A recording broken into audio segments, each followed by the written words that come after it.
Hey guys, welcome not to the shop. Today I'm going to be talking to you guys about how I built this boat.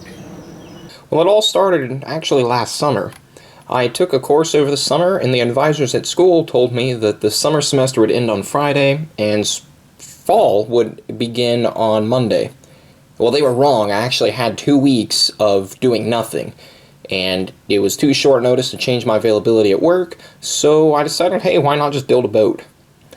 So I spent about an hour or two on the internet, just kind of looking around to figure out how to do this, and came across one thing saying to use like a skirt joint or something. Basically a really sharp angle to join plywood together, and so I tried that, and right here the picture is me trying to glue that up. I wrapped it in wax paper and clamped down a piece of scrap plywood to the bottom and top. It worked okay. I could only get it to about a 45-degree angle. On the second side, I just took a scrap piece of 2x6 and put about a dozen screws in it to hold it in. I of course glued it a lot, but that side worked a lot better. And this is pretty much as far as I got the first day. Now on to the second day of the project. I built the back end, and funny story about that, my dad told me that the transom is the really thick, sturdy, hard part at the back of the boat. And he said that's where the motor was attached. Something got lost in that conversation, that it's not just the seat that you sit on. So the seat in the back is incredibly sturdy, but that's not the transom apparently. So I had to attach a board onto there, which we'll see later. The inside of that is just a bunch of 1x2s that are all pieced together to make like a skeletal box frame kind of thing. And the two sides are out at 10 degrees. And the idea is that the boat would fit in the bed of my 1987 GMC S15, or as many other people like to call it, a Chevy S10. But the problem is I did not measure correctly. The top of the boat was supposed to be 4 feet, and it's supposed to angle inwards. The bottom is 4 feet and it angles outwards. So I'll run into that problem later, and we'll see that. Alright, day 3 was a little bit stressful, and there's actually 2 pictures for day 3.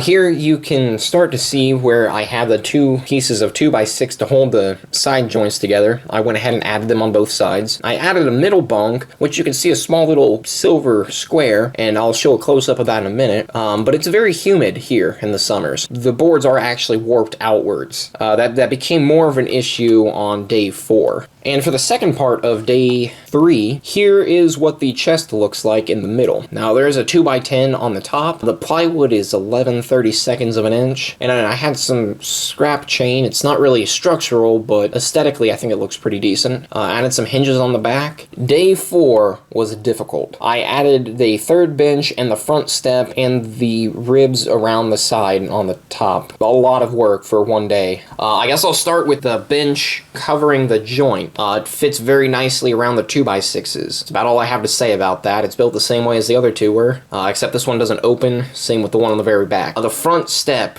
gave me a lot of trouble. I had originally intended for it to be a fairly complicated compound angle, but I kept cutting it wrong, and I ran out of 2x6, so that didn't work out well. The front slopes together to make somewhat of a point, but there's a 2x6 in the front that's just sitting vertically. I also cut the slope on the bottom of the 2 sides. I probably should have done that before putting it all together, but whatever. The front piece on the very far right side, the front rib piece, is actually a piece of scrap and not one of the 1x2s.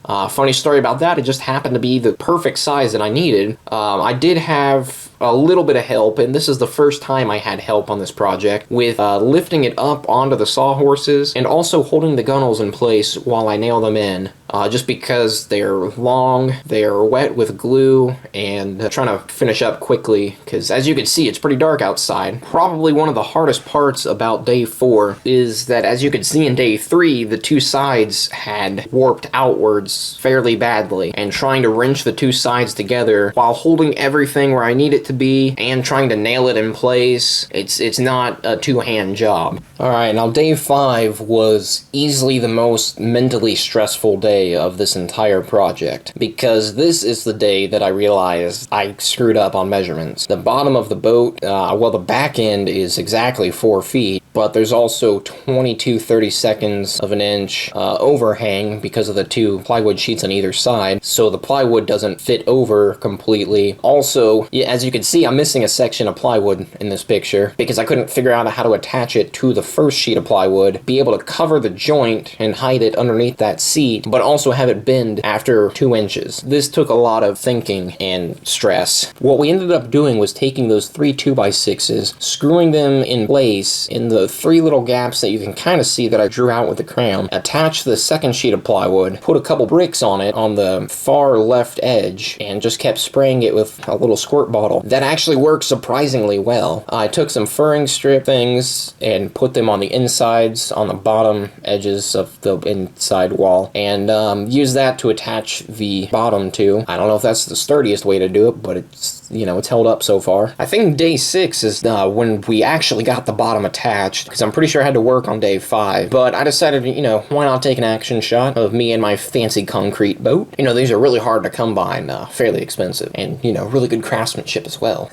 So in the effort of time and trying to get the boat out of the garage, this is where my dad started to step in and help. Also, I have no idea how to use fiberglass and still not great at it. Well, we fiberglassed the screws that are not on the edges. Tried to fiberglass some of the edges here, you know, just do some touch-up stuff to try to make sure that it won't spring a leak. I also added the 3 runner things on the bottom, and those serve 2 purposes. The first is to help make sure that it goes in a straight line, and the second is to help attach it to the trailer. Or, it's not attached, that'd be kind of bad. Guide it onto the trailer, that's the right word. And this is day 8. I worked about 30 minutes or so on day 7. Didn't really get anything done, but I didn't want to not count that, so yes, I did kind of skip day 7 here. Alright, so for the second part of day 8, we put on a bit more fiberglass, and one of my buddies gave me this motor. Now it is pretty rusted and kind of old, but went ahead and fixed it. Alright, so for day 9, this is when I got the trailer and got to work with that. Originally intended on the boat fitting in the bed of my truck. That's not gonna work, so I had to get a trailer. Luckily, I found this on Craigslist, talked the guy down $50, and I paid $100 for the trailer. I then had to get a light replacement kit to fix up all of the electrical stuff, and I went ahead and added on some treated 2x4s, bolted those on pretty nicely, and I still have not gotten around to putting some outdoor carpeting stuff on it so the boat will slide on and off easily. Day 10 is when we finally finished all of the fiberglass. Now at first I thought I liked fiberglass because it's cool, it's new, well, new to me, it was interesting. I also wore basically all the clothes that I had while working on this project, so there's fiberglass on everything that I own, or at least the resin. We also spilled a lot in the grass, and I was barefoot, so I'd have little clumps of fiberglass resin and grass stuck to my feet. I don't like fiberglass. Alright, day 11 is when I started painting it. It's actually fairly sunny, no clouds, so the paint dried really quickly. There's 3 coats of white primer, and then some blue enamel stuff that I got at Sherwin-Williams, but I have to wait until day 12 to finish painting it. And here it is, day 12. I have the bottom of the boat painted, and it's a nice light blue. It's about the same color blue as my truck, actually. And I also added the transom on the back. I did not paint that yet, so it may be difficult to distinguish it from the boat. And also for day 12 is the before and after picture of the motor that I was given. We ended up just grinding down the main shaft of the motor, just replacing some of the electrical stuff because the clamps were a little bit rusted.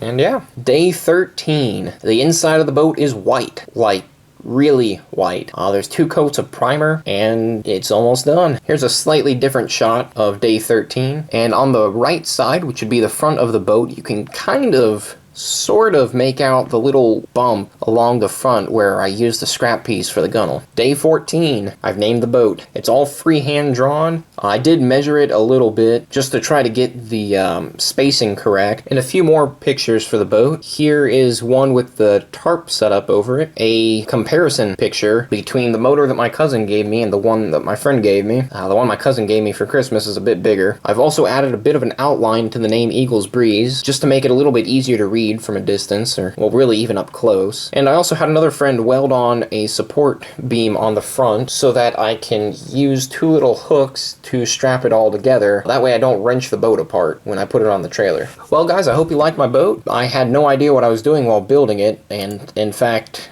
I don't have any plans. I pretty much went to bed one night, decided, hey, I'm going to start building a boat tomorrow, and started building a boat tomorrow. I made it all up as I went, and I think that's what made this project fun, because I wasn't, confined. I just got to be creative and, just do what I want. So stay tuned. I have more boat videos coming.